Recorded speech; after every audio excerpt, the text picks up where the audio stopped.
अपने स्वधर्म में जीना सीखो।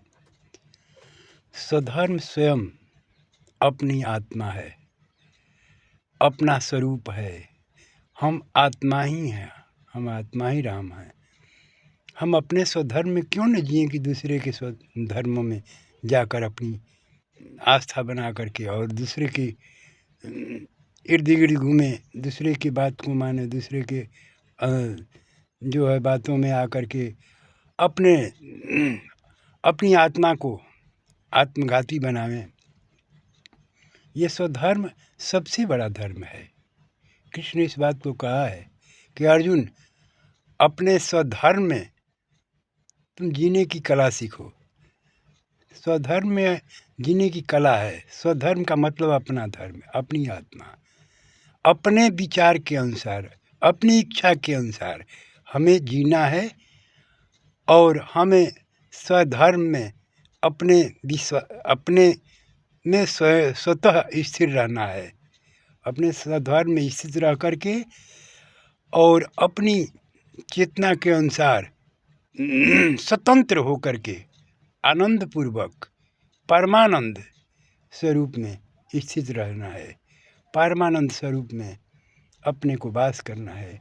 परमानंद स्वरूप में अपने को परम शांति, परमानंद और परम ज्ञान की धारणा बना करके स्वधर्म में जीना, अपने स्वधर्म में जीना और अपने स्वधर्म में मरना, ये दोनों सत्य है।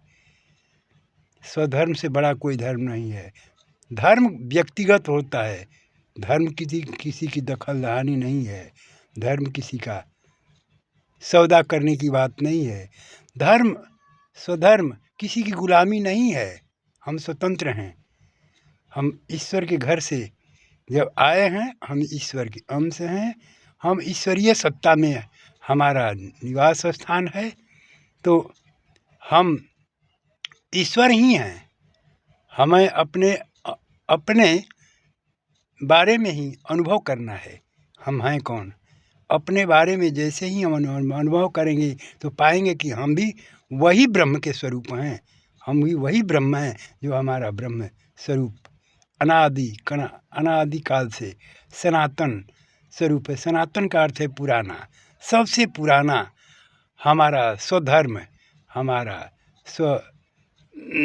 माने स्वयं का अस्तित्व है। हमारा अस्तित्व ही इतना विराट है कि हम अपने विराट स्वरूप में अनंत हैं, सीमा से परे हैं। अनंत आकाश के समान आकाशवत हैं, अनंत समुद्र के समान अनंत हैं। हमारा अंत नहीं है। जिसका अंत नहीं है वही उसी का नाम स्वधर्म है। उसी को स्वधर्म कहते हैं। तो अपने स्वधर्म के अस्तित्व को समझो, तुम कौन हो, अपने को पहचानो, अपने को जानो, अपने स्वधर्म में जाकर स्थित हो जाओ और सागर के समान शांत स्थिर होकर के संसार में आनंदमय जीवन को जियो। क्या है ये जीवन? क्या है ये जीवन? सांसारिक सौदा नहीं है, सांसारिक व्यवस्था नहीं है।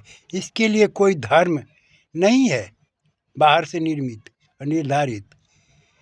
ये जितने धर्म वाले हैं, ये धर्म गुरु लोग, ये धर्म और संप्रदाय में जीने वाले, परंपरा को ढोने वाले, रूढ़िवादी परंपरा जो है आज बहुत पुरानी हो चुकी है। इसलिए इसमें बहुत विकृतियाँ आ चुकी हैं। इसलिए ये मरा हुआ धर्म हो चुका है, मरी हुई परंपरा है। इनको लेकर लोग धर्मगुरु लोग अपने सर पर ढो रहे हैं। शास्त्र, वेद, पुराण ये क्या है? ये बुझी हुई राख है। इन्हीं राखों के में इन चिंगारी ढूंढते हैं। वो चिंगारी है ही ना। चिंगारी तो उनके भीतर है और उस चिंगारी अभी जगी, अभी पैदा ही नहीं अग्नि, अभी तो अग्नि बुझी हुई है। और वो शास्त्रों में, वेदों में, श्रुतियों को रट करके और तोता बने हुए हैं। इन धर्म गुरुओं का संग छोड़ो, इन धार्मिक लोगों का संग छोड़ो। अपने स्वधर्म में जियो, अपनी संस्कृति को जानो, अपनी स्वयं सनातन हो तुम।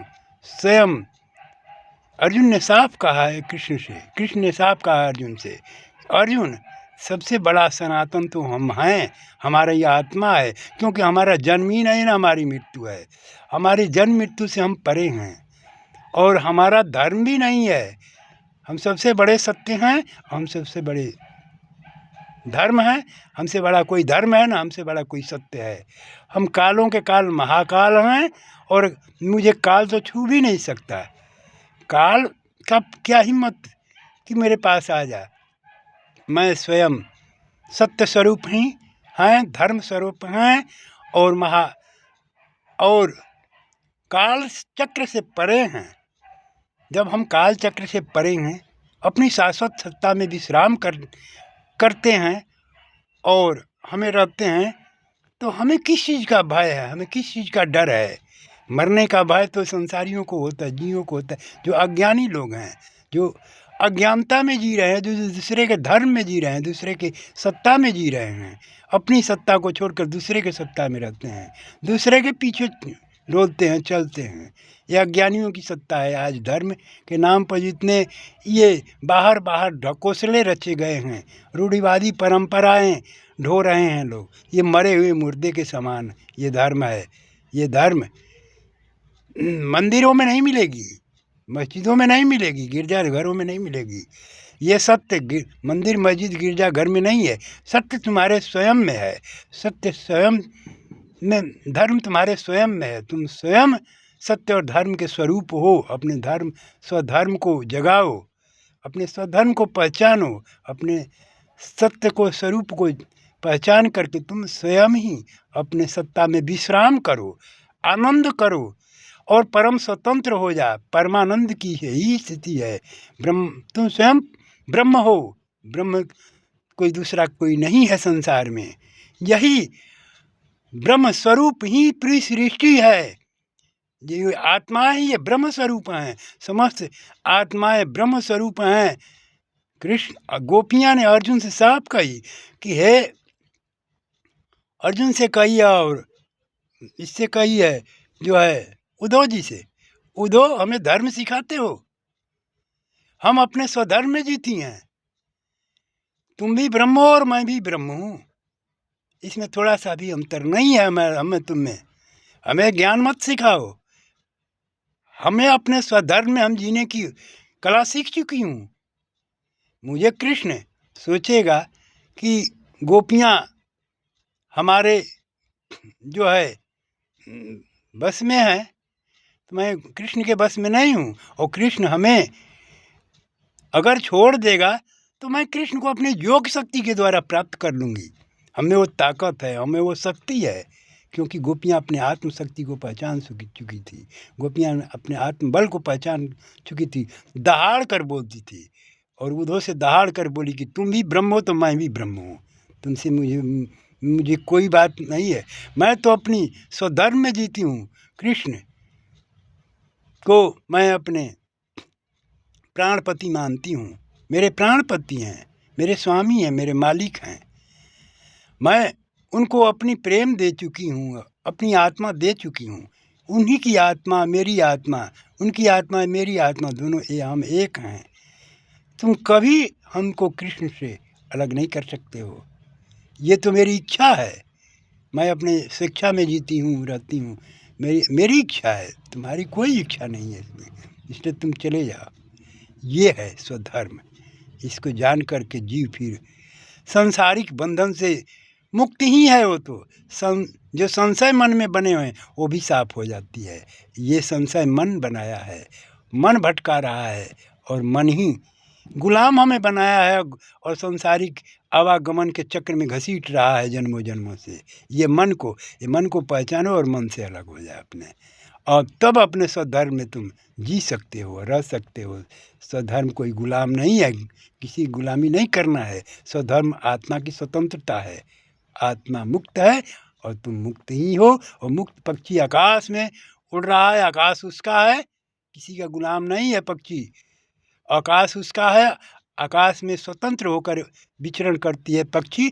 वैसे आत्मा भी स्वतंत्र होकर विचरण करती है अपने स्वधर्म में। आकाशवत है, आकाश के समान है। आत्मा पक्षी के समान है और पक्षी स्वतंत्र होती है, इसलिए आत्मा भी स्वतंत्र है, इसमें दो राय नहीं है।